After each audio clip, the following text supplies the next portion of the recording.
Hello दोस्तों, नमस्कार। मैं सचिन सैनी स्वागत करता हूं आप सभी का हमारी आज की वीडियो में। हमारे साथ है नेशनल वाइस चेयरमैन, आपका भी बहुत बहुत स्वागत सर, सैयद आरिफ अली जी। आज हम चर्चा करने वाले हैं एमएसएमई पीसीआई क्या है और यह क्या कार्य करती है। आप सभी का मैं धन्यवाद करना चाहूंगा। मेरा नाम सैयद आरिफ अली है और एमएसएमई प्रमोशन काउंसिल इंडिया ने मुझको एज ए वाइस चेयरमैन की जिम्मेदारी दी है सेंट्रल कमेटी में। बहुत अच्छा सवाल है, एमएसएमई पीसीआई क्या करती है और ये कैसे अंजाम देती है पूरे भारत देश में।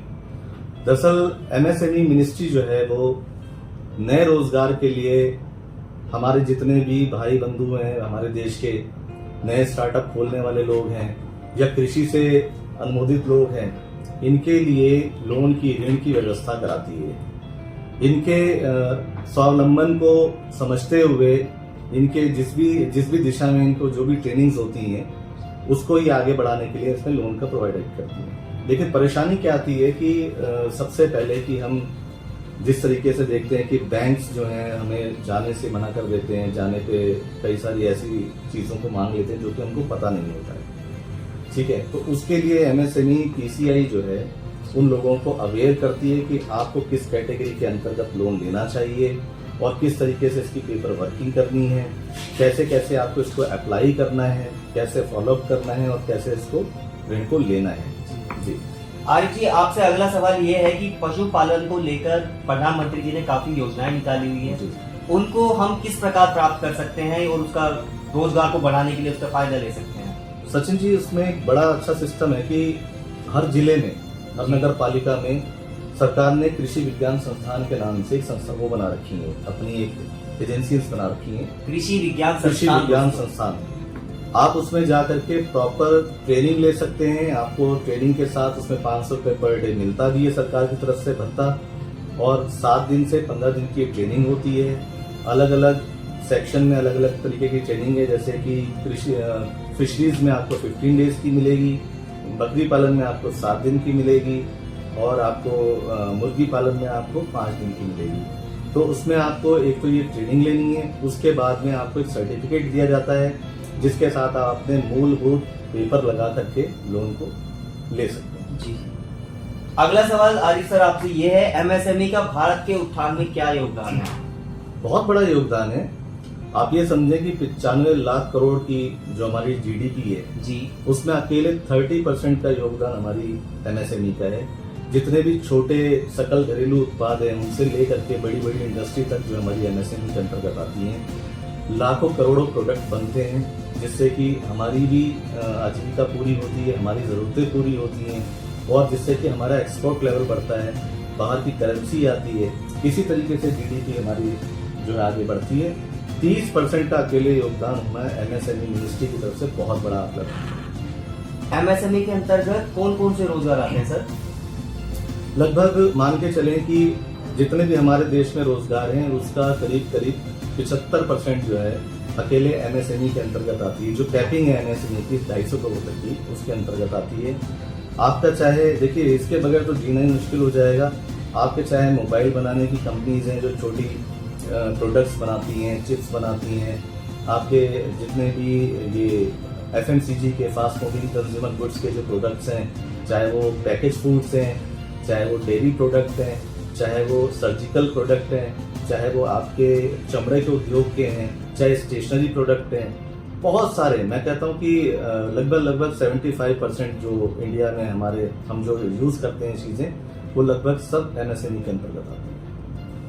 एक आखिरी सवाल आपसे मेरा ये है कि आने वाले समय में बेरोजगारी बहुत बड़ा मुद्दा है भारत में। आज भी है, तो इसे आप कैसे देखते हैं।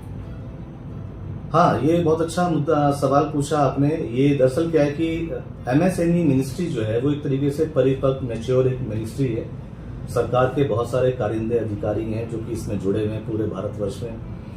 हमको पीसीआई के गठन की कोई खास जरूरत नहीं पड़ती। रीजन क्या था कि देखिए, सेंट्रल मिनिस्ट्री जितनी भी योजनाएं निकालती हैं वो स्टेट के सीएम के पास जाती हैं। स्टेट का सीएम उनको डिस्ट्रिक्ट के जो उनका मजिस्ट्रेट है उन तक पहुंचाते हैं और डिस्ट्रिक्ट के डायरेक्टर्स हैं जो एमएसएमई के उन तक पहुंचाते हैं। डिस्ट्रिक्ट मजिस्ट्रेट पे बहुत सारे अलग से आधिकारिक दबाव होने के चलते वो उनको उसमें ध्यान नहीं दे पाते, जिसके चलते कि करना ये पड़ता है कि कहीं ना कहीं हम लोग पीछे छूट जाते हैं, गांव गांव तक नहीं पहुंच पाते, शहरों तक नहीं पहुंच पाते, बेरोजगारों तक नहीं पहुंच पाते, किसानों तक नहीं पहुंच पाते।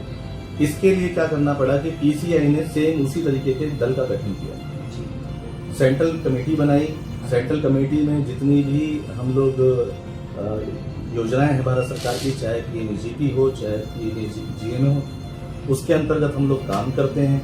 उसको हर स्टेट तक चेयरमैन तक पहुंचाते हैं, स्टेट के चेयरमैन बना के प्रदेश की कार्यकारिणी समिति बनाते हैं, प्रदेश के कार्यकारिणी हम जिले की कमेटियां बनाते हैं, जिले की कमेटी के बाद में हम लोग गठन करते हैं फील्ड मैनेजर्स का, जो कि गांव-गांव जा करके अवेयरनेस का काम करते हैं। वहाँ जिनको जो भी प्रॉब्लम आ रही होती है, चाहे वो कृषि के लिए आ रही, कृषि के लोन के लिए आ रही होती है, डेयरी फार्मिंग के लिए, चाहे छोटी फैक्ट्री के लिए, चाहे इंडस्ट्री के लिए, उनको गाइडेंस दे करके उनके लोन को कराना, उनके लोन कराने के बाद में उनके उसी काम में फोकस करा करके उनके प्रोडक्ट को बनवाना, उनके प्रोडक्ट की प्रमोशन करना पूरे भारतवर्ष में। हम लोगों ने इस तरीके से बीड़ा उठाया है।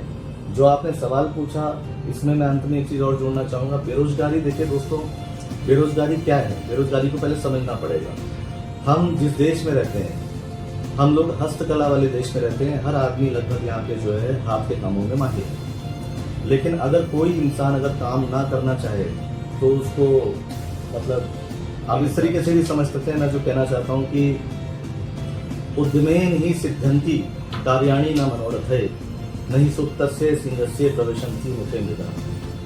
दोस्त, हमको काम करने पड़ेंगे, काम करने से ही हमारे कार्य सिद्ध होंगे। सोते हुए शेर के मुंह में ऋण अपने आप नहीं जा सकता है। इसी तरीके से अगर आप एक कदम आगे बढ़ाते हैं, आप अपनी गुणवत्ता को समझते हैं, आप अपनी कार्यशैली को समझते हैं, आप अपनी ट्रेनिंग को समझते हैं, जिस चीज़ में भी आप निपुण हैं वो चीज़ आप हमसे डिक्लेयर करते हैं कि हम ये काम कर सकते हैं आपस में मिल करके।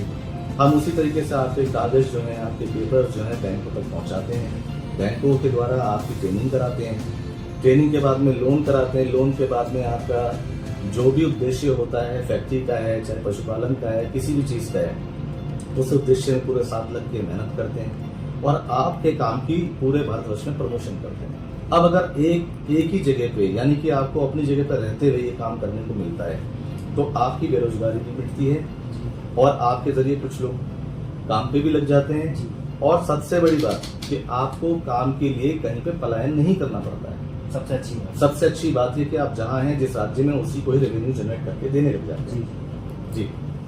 तो दोस्तों, कैसी लगी आपको हमारी आज की जानकारी? बहुत बहुत धन्यवाद आरिफ सर। मिलते हैं आप सभी से हमारी अगली वीडियो में। तब तक जुड़े रहिए हमारे YouTube channel MSME promotion council India से, और हमें कमेंट करके आपके सवाल, आपके विचार, आपके सवाल बताते रहे, पूछते रहे। आपके कमेंट्स आते हैं, बहुत अच्छा लगता है। बहुत बहुत धन्यवाद आप सभी का।